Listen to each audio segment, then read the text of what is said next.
Hey, everybody, and welcome to this deep dive. It's all about practicing English conversation. Yeah. We're going to be looking at a YouTube video Okay. from the channel Best English Online. Right. And the video itself had kind of a long title. Hmm. English Speaking, Practice for Beginners, English Conversation, Practice Best English Online. Wow. And, even if you're not a beginner, Right. I think we can all relate to Yeah. wanting to practice our conversational skills. Absolutely. So I'm really excited to dig into this and see what we can learn. I think the cool thing about this video is how simple it is. Yeah. Like it jumps right into the basics. Yeah. Just getting you comfortable with like the flow of a conversation. Yeah. Not, It's not overwhelming. Exactly. So it starts off with Yeah. really, really basic introductions. Like, what's your name? Right. What do you do? Mhm. Where are you from? Like the essentials. Yeah. And it asks the question and answers it. And then asks the question again and answers it again. I noticed that. And at first I was like, is that too repetitive? It's unnecessary. Yeah. But then I was thinking about it more and I was like, Right. actually, maybe that repetition is really good for It's very helpful. cementing it in your memory. Yeah, you're hearing it, you're hearing the response, Yeah. and then you have a chance to kind of mentally practice it yourself. Totally. Like you're rehearsing before you even... It's like a little confidence booster built in. Exactly. Yeah. That's cool. And these basic introductions are really, the foundation of any conversation. Yeah. Whether it's English or... Or your native language. Exactly. Yeah. Okay. So there was this one little detail I noticed.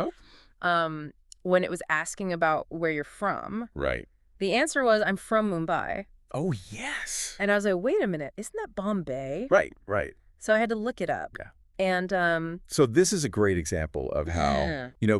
Place names can change over time. yeah. So Mumbai is the official name today. So right. And it reflects, kind of a shift away from... The colonial past. Exactly. So that was kind of interesting. Like you're learning about language, but you're also learning a little bit about Yeah. history and culture. Absolutely. Okay, so then we move on from the introductions and it starts asking about Yeah. your daily life and routines. Right. So things like your hobbies, Well, what kind of food you like, mm-hmm. do you have any pets, Yeah. what's the weather like? It's like a crash course in small talk. Yeah, and I think Yeah. building up that vocabulary around those everyday things Yeah. is so important. Absolutely, because if you can talk comfortably about like what you did on the weekend or Yeah. what you like to eat, Yeah. you'll feel much more confident in those real conversations. Totally. And I noticed that it gave you the question and then a sample answer. Right. So it was like almost like a script that you could borrow from. So like one of the answers was, I enjoy reading books. Okay. So do you find those sample answers helpful, or do you think, I think they can be helpful to a point. yeah, Like they give you a starting point, right, but you don't want to just be repeating those phrases. right. You want to make it your own. Yeah, personalize it. Exactly. Okay, so moving a little further into the video, I noticed that Mhm. the grammar starts to get a little bit more... Oh, yeah. It definitely Right, steps yeah. up the complexity a little bit. Yeah, like there was questions about travel, Mm-hmm. family abilities, and I was like, oh, Right. okay. It's not just simple present tense anymore. Yeah, You're starting to use different tenses, yeah. different grammatical It structures. felt like it was like leveling up. Exactly. And that's what you want. Yeah. You want to gradually increase the difficulty Right. as you progress. So you're not overwhelmed. Exactly. Yeah. Okay, so there was this one question Okay. that I thought was so funny. It said, why does the cat always sleep in the sun? Okay. And the answer was, cats enjoy the warmth of the sun. Right. And I was like, It's so obvious. I know, but I was like, it's those little observations about life Mm-mm. that make it so relatable. Yeah. It makes Mhm. the language feel more real, Yeah, exactly. connected to your actual experiences. Yeah. So as we get towards the end of this first part of the video, Okay. I noticed that the types of questions start to shift again. So They became more open-ended, all right. more about feelings, Mhm. motivations, Okay. personal preferences. Yeah, I think that's a good way to move beyond just like basic information exchange Yeah. and get into some more interesting territory. Yeah, it felt like the video was inviting me to Yeah, think more critically, express myself in a more nuanced way. exactly. So some of the questions were like, Okay. how do you handle stress? Hmm? Why do you want to learn English? Right. And those aren't really, They're not one-word answers. no, they're not one-word answers. They require a little bit more thought, Totally. and they allow you to share more about yourself Yes. and your perspective. Okay, so I'm going to throw out a question to our listeners. Okay. How Do you handle stress? Yeah. Now, I'm not going to tell you the answer from the video yet. Right. I want you to think about that for a second. Take a moment. How would you answer that Yeah. in English? Formulate that in your mind. Yeah. Maybe even say it out loud. Okay, so we've covered a lot of ground in this first part. We have. You know, we've seen how it starts with the introductions. Mm-hmm. Then it moves to like daily life and routines. And then it starts to get a little more complex with the grammar. Right. But the whole time, it's not just about memorizing phrases. Yeah, it's about understanding. It's about understanding like the structure The logic behind and it. the logic. Yeah. Making it feel natural. Yeah. And relatable. Mm-hmm. Okay, so are you ready to dive into part 2? I'm ready. Where we explore even more challenging questions. Let's do it. Awesome. All right. I'm excited. Me too. Okay, so picking up where we left off. Right. This video throws in some curveballs, Go ahead. really testing. You know how well you can use Okay. different tenses and grammar structures? Yeah, I noticed that too. Like I was getting comfortable and then it was like, oh, okay. It ups the ante Yeah. a little bit. Yeah, so like some of the questions were, Okay. how long have you lived here? Right. What's in your bag? Okay. And I was like, oh. Yeah, you're not just saying like, I live here. You're Mm. saying I've lived here for 5 years. Yeah. You know, you're using that present perfect tense. Yeah, can we break that down for a second? Sure. Because I feel like some people listening might not know Yeah. what the present perfect is. So the present perfect tense is a way to talk about actions or states Okay. that started in the past Okay. and continue into the present. Got it. So it's very common when you're talking about experiences or Right. durations. So instead of just saying like, I live here, you'd say, Yeah. I've lived here for 5 years. Exactly. Right. It gives you that context. Yeah, it's like another layer of meaning. Right. But I like how even though it's getting grammatically more challenging, Mm-hmm. the topics are still pretty like down to earth. Yeah, it's still relatable. Yeah. It's not like it's asking you to explain quantum physics in perfect English. Yeah, exactly. It's still using those everyday situations Yeah. as a way to get you to practice. Yeah, sneaking it in All right. like a little ninja. It's like, oh, I'm just talking about my bag.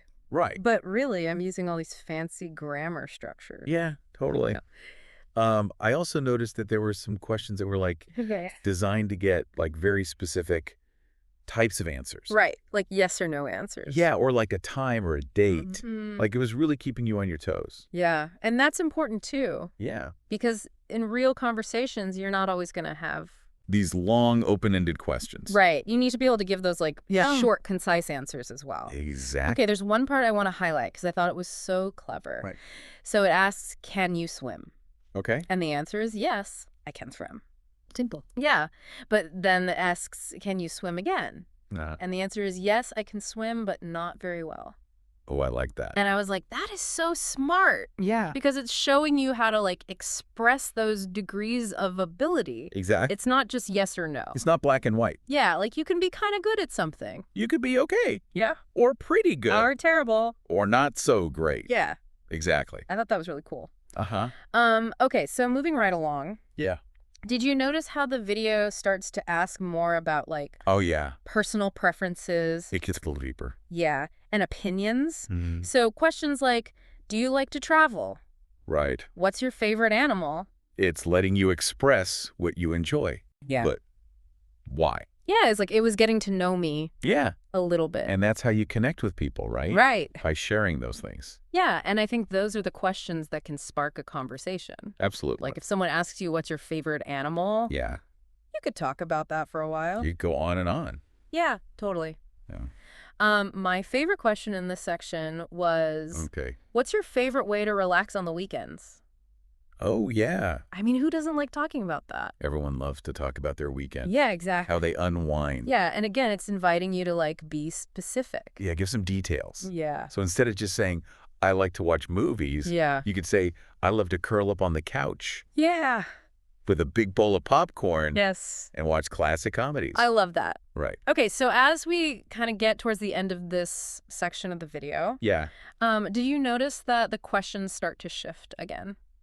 In what way? It's like they get even deeper. Right. More thought-provoking. So it's challenging you Yeah. to really think about Yeah. your answer. Yeah, and like articulate them Mm-hmm. in a more complex way. Yeah, you're not just giving those simple answers anymore. Yeah. You're really having to delve into Yeah. your motivations and your perspectives. Yes. So like Some of the questions were, how do you manage stress? Right. Why do you want to learn English? Big questions. Yeah. And I was like, those are questions that even like native English speakers might have to think about for a second. Absolutely. It's Yeah. making you think critically Yeah. and express yourself Yeah. more articulately. Okay, one last highlight. All right. There was this question, how does she express her feelings? Okay. And the answer was, she always speaks openly about her emotions. Okay. And I was like, So it's not just about understanding your own feelings. Right, It's yeah. about observing how other people yeah, express their feelings. yeah. And being able to like describe that in English. Yeah. Exactly. Yeah. It's like you're becoming a detective of human behavior, I love that. Oh, but using English as your tool yes. of analysis. That's awesome. Okay, so as we get ready to move on to the final part of this deep dive, Okay. I want you to think about what we've learned in this section. Yeah. You know, we've seen how the video has like subtly increased the difficulty. It's challenging us to use more complex grammar, to express ourselves more thoughtfully. All right. But the whole time, it's still keeping in mind that like Yeah. language is about connection. Absolutely. It's about sharing our experiences and perspectives With the world. with the world. Yeah. I'm ready for part 3. Let's do it. Okay, so here we are, the final part of our deep dive. Yeah, it's exciting. I know I always get a little like bittersweet when we reach the end, Yeah, but I know. I'm excited to see what this last part has in store. Me too. Eh, I think this is where we really get to the heart of like yeah. meaningful communication. Mm-hmm. You know, those deeper conversations. Yeah. Yeah, one of the first questions that came up was, Okay. why does he study English every day? Okay. And the answer was he wants to improve his communication skills. It seems so simple, Yeah. but it's so true. Yeah. Like at the end of the day, that's why we learn languages. Yeah, to connect with people. To share ideas. Yeah. To, you know, have those deeper conversations. And I like how it acknowledges that like people have different reasons for learning English. Right. So the next question was, why do you want to learn English? Yeah, that's a good one. And I thought that was such a good question to like ask yourself, like, Yeah. what are your goals? Mm. Why are you doing this? What's your motivation? Yeah, It's important to have that clear in your mind totally. so you can stay focused. Okay, so this question came up again. Right. Why does the cat always sleep in the sun? Oh, the cat is back. The cat is back. Okay. And the answer was, cats enjoy the warmth of the sun. Of course. And I was like, I know it's such a basic question, but I just love how it shows that, like, even with simple English, you can, like, observe the world and ask questions. I'm trying to understand things. Yeah. Even if they seem obvious. Okay, this next question I thought was really insightful. Okay. It said, how do you handle stress? Okay. That's a good one. And the answer was, I practice deep breathing and meditation. I like that. Yeah. It's a good reminder that, you know, language can be used to talk about all aspects of our lives. Yes. Including our mental health. Totally. So before we wrap up, Okay. I want to talk about, like, how we can take all this stuff we've learned and actually use it. Put it into practice. Yeah. So I think the key is to move beyond just listening Yeah. and actually start speaking. Yeah. Like, pick some of your favorite questions from the video and practice answering them out loud. Like imagine you're having a real conversation. Yeah. Pretend there's someone there asking you the question. Exactly. And just focus on, like, forming a complete sentence. Using the right grammar. Yeah. Expressing yourself clearly. And don't be afraid to make mistakes. Mistakes are part of the process. It's how we learn. Exactly. You can also record yourself speaking English. Oh, that's a good idea. And then listen back and be like, oh. Yeah, you can hear where you need to improve. Yeah. Or find a language partner to practice with. Yeah, that's always helpful. So yeah, as we come to the end of this deep dive, I just want to say that learning a language is a journey. It's not a destination. Yes. It's something you're always working on. Yeah. Always improving. So embrace those challenges. Celebrate your progress. Yeah. And most importantly, have fun. Yes. Keep practicing. Keep exploring. Keep connecting with people. And keep having fun with English. Absolutely.